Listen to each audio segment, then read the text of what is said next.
Dallas County reimagines how the community will look after the January tornado. Perry County Airport outlines plans to grow Vaden Field, and Selma police get new scooters. That and more in this week's edition of the BlackBelt Newscast, broadcast from the heart of the BlackBelt. I'm Kingfisher, publisher. And I'm Todd Prater, staff writer. Here are this week's top stories. Congresswoman Terri Sewell hosted what she calls the first in a series of community conversations on March 20th. She was joined on stage by probate judge and county commission chair Jimmy Nunn and Selma Mayor James Perkins Jr. The purpose of the Selma Reimagined conversation was to get input from the community as to how Selma and Dallas County should be built back after the January 12th tornado. She says that the first session was focusing on three areas: housing, infrastructure, and economic development. Sewell told the audience that this input will be used to create a comprehensive strategic plan. A strategic comprehensive plan has been approved. The money to create a strategic plan has been approved. And I don't want to get ahead of the agency who's going to do it to say that, but the federal government has provided resources for a strategic plan. Officials can then use that information to, as she said, go after federal and state resources to make it a reality. She does plan to hold more meetings in the future to get even more input and cover other areas other than just those three. Yeah, good conversation. Good. And speaking of getting funding for storm recovery, FEMA says that they've approved over $6 million in disaster assistance funding. That's more than $4.8 million in grants to help homeowners and renters, and more than $1.2 million in other needed assistance. The SBA has approved more than $6.1 million in low-interest disaster loans to homeowners, renters, and businesses. Now, the deadline for the federal assistance for the general public was March 16th, but they have extended it for businesses to October 16th to give businesses plenty of time to experience and then collect all the paperwork to see what is the effect, what is the negative effect on the bottom line that the damage from the storm situation is going to have. Yeah, that's their economic injury. So right, exactly. Just to see how that's going. So now we're one of those businesses looking at that. So all of us have been affected in some way as we get back on our feet. And thanks to SBA for helping us. The Perry County Airport Industrial Authority recently met with the State Department of Commerce to outline plans for economic growth on vacant property around Vaden Field in Marion. I went to Vaden Field on March 25th for their annual fly-in event and got to talk with leaders there about plans for improvements and the role the airfield plays in Perry County. Here is my report. Vaden Field in Perry County welcomed a big crowd at the airfield on Saturday for their annual fly-in. About a dozen planes were on display and flew in and out to enjoy the fly-in event hosted by Marion Military Institute and the Perry County Airport and Industrial Authority. The event included food trucks, face painting, and bounce houses for children. MMI cadets and flight instructors were on hand to show off planes used by the school for aviation courses. Colonel David Mollahan, MMI's president, said the event is a celebration of civil aviation as well as an opportunity to show what the airfield offers. But also get people to come out to the airfield and learn a little bit more about aviation, maybe get excited about the idea of aviation. And so this is actually the largest turnout that we've had since we started this.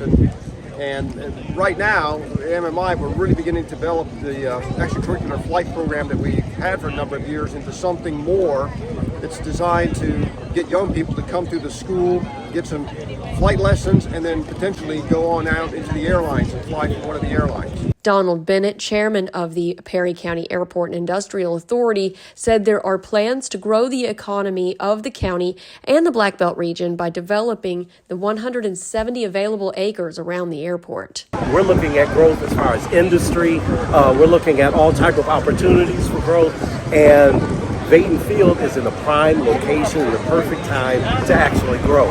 And is growing with a new fuel system going in so planes can refuel there.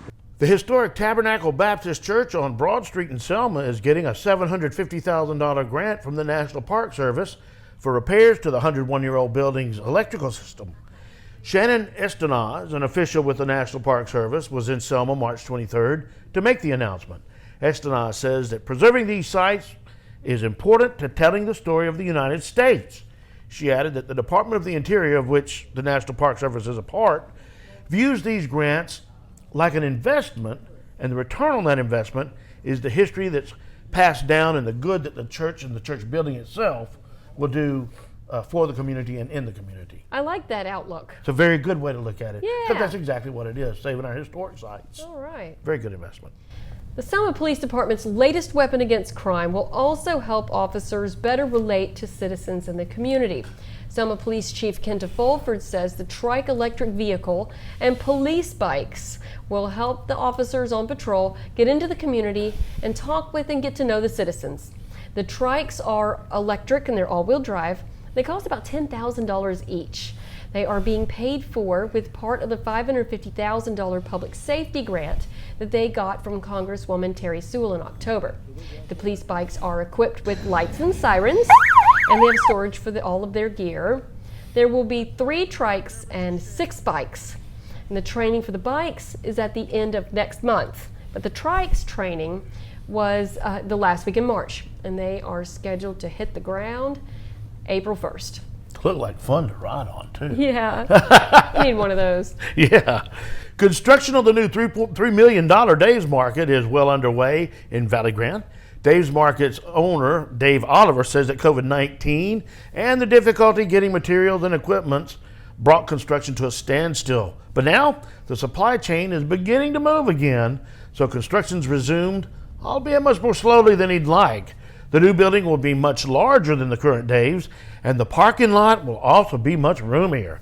And on the same site, which is about 2 miles south of the current location, there's going to be 29 other buildings for a variety of other businesses. And Dave said there's like 20 people already wanting to get into those buildings. Well, new construction is exciting in our New community. business. Yeah, that's very good. So it's great. And speaking of new construction, a study is being conducted by a University of Alabama graduate student to determine the impact of the proposed Interstate 14 routing through Dallas County. A preliminary community meeting to get input from the community was held March 25th in the Vaughn Room at the Public Library. There's 3 actual routes that they're looking at. One is just north of Selma through Valley Grande. One is a southerly route, taking it through the old Cahaba Forever Wildland. And another one goes south of town also, but it cuts north a little sooner, a little closer to Selma, and well before it actually gets to old Cahaba. And that particular route seemed to be the most popular. There was a very good crowd that offered a lot of good input as to what they would like to see. Most of the crowd did agree that they think an interstate would be good for the county and for Selma if it doesn't displace too many people. There's going to be more meetings to gather more input. A phone survey is going to be done. All that'll be coming in months to come, very soon. So that could be big economic growth. Could be huge for the county. And that's what this study's all about, is finding out, will it be good for Selma? Will it be bad for Selma? Will it displace too many people? Will it have a racial impact? So there's a bunch of interesting things that he's going to find out, and then let us know what the best route for it will be. It could lead to us being a distribution hub. It'll get more people coming through here. So that's the plan. That's the hope. It has a lot of potential.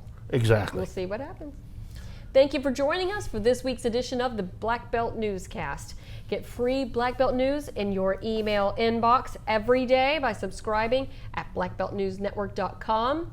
And follow and subscribe to the Black Belt News Network on Facebook, Instagram, YouTube, and TikTok. And we'll see you next week. See you next week.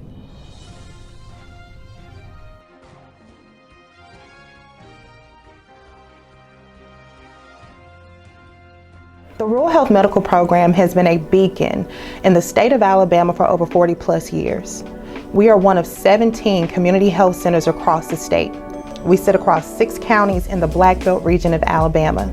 We provide preventative and primary healthcare services to all individuals, regardless of their ability to pay. For more information on how you can become a member of our team or to receive services from the Rural Health Medical Program, give us a call at 844-736-7629.